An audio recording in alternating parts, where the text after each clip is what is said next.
యుద్ధం effect petrol diesel పై పడింది.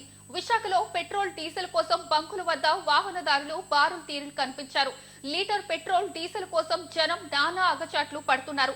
తీరా పెట్రోల్ డీజిల్ కొట్టిద్దామంటే యజమానులు కోటా విధించడం, దీంతో వాహన చోదకుల కష్టాలు అన్ని ఇన్ని కావు. విశాఖలో పెట్రోల్ డీజిల్ కొరతపై ఎస్టీవీ న్యూస్ ప్రత్యేక కథనం. నిన్న మొన్నటి వరకు కాకినాడలో ఎఫెక్ట్ చూసిన పెట్రోల్ డీజిల్ కొరత ఇప్పుడు విశాఖకు తాకింది. నగరంలోని పెట్రోల్ బంకుల్లో నో స్టాక్ బోర్డులు కనిపిస్తున్నాయి. మధ్యాహ్నం 12 గంటలకే పలు బంకుల్లో పెట్రోల్ నిల్లంటూ బోర్డులు కనిపించడంతో వాహన చోదకులు అవాక్కయ్యారు. అయినా బంకుల వద్ద బారులు తీరి ఇంధనాన్ని నింపుకునేందుకు నానా అగచాట్లు పడుతున్నారు. గోపాలపట్నం పెట్రోల్ బంకుల్లో 12 గంటలకే నో స్టాక్ బోర్డులు పెట్టేశారు. ఇంధనం వస్తుందంటూ నిర్వాహకులు చెప్పడంతో వాహనదారులు చాలాసేపు వేచి చూశారు. సిరిపురం, విశాలాక్షి నగర్, అప్పుగర్ డైరీ ఫామ్ కు బంకుల్లో పెట్రోల్ డీజిల్ లేదని చెప్పడంతో వాహనదారులు ఎండలో నరకం చూశారు. హెచ్పీసీఎల్, ఐఓసీ, ఇండియన్ ఆయిల్ కేంద్రాలు ఉన్న విశాఖలో ఈ పరిస్థితి ఉందంటే వేరే చోట్ల పరిస్థితి ఎలా ఉందో చెప్పనక్కర్లేదు. సరిపడా ఇంధన నిల్వలు ఉన్నాయని జేసీ విద్యాధరి ప్రకటించారు. అయితే పెట్రోల్ బంకుల వద్ద జనాన్ని చూస్తే మాత్రం ఇక్కట్లు తప్పేలా లేవు. మరోవైపు బ్లాక్ మార్కెట్ విజృంభించక ముందే సరిపడా నిల్వలు ఉంచాలని విశాఖ వాసులు కోరుతున్నారు. కృత్రిమ కొరత లేకుండా అధికారులు రంగంలోకి దిగాలని కోరుతున్నారు. పెట్రోల్ డీజిల్ కొరతలతో తాము తీవ్ర ఇబ్బందులు పడుతున్నామని వాహనదారులు, ఆటో డ్రైవర్లు ఆందోళన వ్యక్తం చేశారు. బంకుల వద్ద కేవలం 300 రూపాయల వరకు మాత్రమే పెట్రోల్ డీజిల్ కొడుతున్నారని అన్నారు. 300 రూపాయల డీజిల్తో రోజంతా ప్రయాణికులను ఎలా తిప్పాలని ప్రశ్నిస్తున్నారు.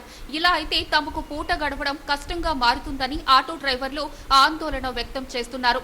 అధికారులు చొరవ తీసుకుని కొరతను నివారించేలా చర్యలు చేపట్టాలని కోరుతున్నారు. మినిమం 300 అండి, అంతకంటే ఎక్కువ లేదు. ఎందుకంటే అందరికీ ఉండాలి కదా, ఒక్కరితో కాదు. అయినా ఇలాంటి ప్రాబ్లమ్స్ రావడం కూడా మనకు చాలా ఇబ్బందికరంగా ఉందండి ప్రజలకి. ఎక్కడెక్కడో యుద్ధాలు జరగటం, మనకి ఆ ఎఫెక్ట్ తగలటం, ఇలా మనకి ఇబ్బందులు అనేది రాకుండా మన గవర్నమెంట్ ఏమైనా చర్యలు తీసుకుంటే అందరికీ యూజ్ అవుతుంది. మీడియా తరపు నుంచి మీరు ఈ విధంగా కృషి చేయటం వల్ల మీకు కూడా థ్యాంక్స్ చెప్తున్నాం.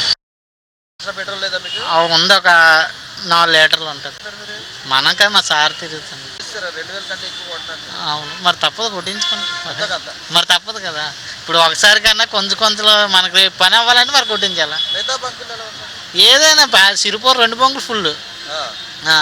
ఇక్కడ ఇండియన్ బంక్ ఒకటి కొద్దిగా ఖాళీగా ఉంది. ఇక్కడ ఈ హెచ్పి బంకులన్నీ ఫుల్గా ఉన్నవే. రోజుగా 400 దాకా ఆయిల్ అవుతుంది. ఇక్కడ 200 కొడతాం, 3 లీటర్లు కొడతాం అంటే మాకు ఇబ్బంది కదా. అంటే 10 సార్లు మేము ఇలాగా మాకు మెయిన్ సమస్య ఏంటంటే ఇప్పుడు మేము కష్టపడుతున్నాం రోడ్డు మీద. కష్టపడినప్పుడు మాకు మెయిన్ ఏంటంటే ఆయిల్ అంటే మాకు చాలా ఇంపార్టెంట్. కానీ ఇలాగ పెడతామని అంటే ఓకే, మీరు 3 లీటర్లు కొడతాను అంటున్నారు, మేము మళ్ళీ తిరుగుతాం. మళ్ళీ వచ్చేసరికి మళ్ళీ 1 గంటన్నర 2 గంటల లైన్లో ఉంటే ఇంక మేము ఎప్పుడు వ్యాపారం చేసుకునేది? అంతే కదా, మా వ్యాపారం టైము అవన్నీ మాకు ఉన్నది. వైజాగ్లో ఆటోలు ఎన్ని ఉంటాయంటే అది మనం దాన్ని చెప్పలేం. కానీ చాలా ఉన్నాయి ఆటోలు. కానీ అందరికీ ఒక సమస్య ఏర్పడుతుందంటే ప్రభుత్వం కొంచెం దృష్టికి తీసుకొని కొంచెం ఆలోచించమని చెప్తున్నాను. ఫుల్ ట్యాంక్ చేయట్లేదు. 300 లీటర్లేనంట. 3 లీటర్లు అంత మించి కొట్టరంట. మరి అలాంటప్పుడు 3 లీటర్లు కొట్టుకొని ఒక 2 రౌండ్లు అయితే అయిపోతుంది. దేనికి పని చేయదు. తర్వాత మళ్ళీ మేము ఎక్కడి నుంచి వెళ్ళాలి? ఏపీలో గత కొన్ని రోజులుగా పెట్రోల్, డీజిల్ సరఫరాలో అంతరాయం ఏర్పడడంతో రాష్ట్ర వ్యాప్తంగా వాహనదారులు, రైతులు, రవాణా రంగానికి చెందిన వారంతా తీవ్ర ఇబ్బందులు ఎదుర్కొంటున్నారు. సుమారు 4500కి పైగా పెట్రోల్ బంకుల్లో రాష్ట్ర వ్యాప్తంగా నో స్టాక్ బోర్డులు కనిపిస్తున్నాయి.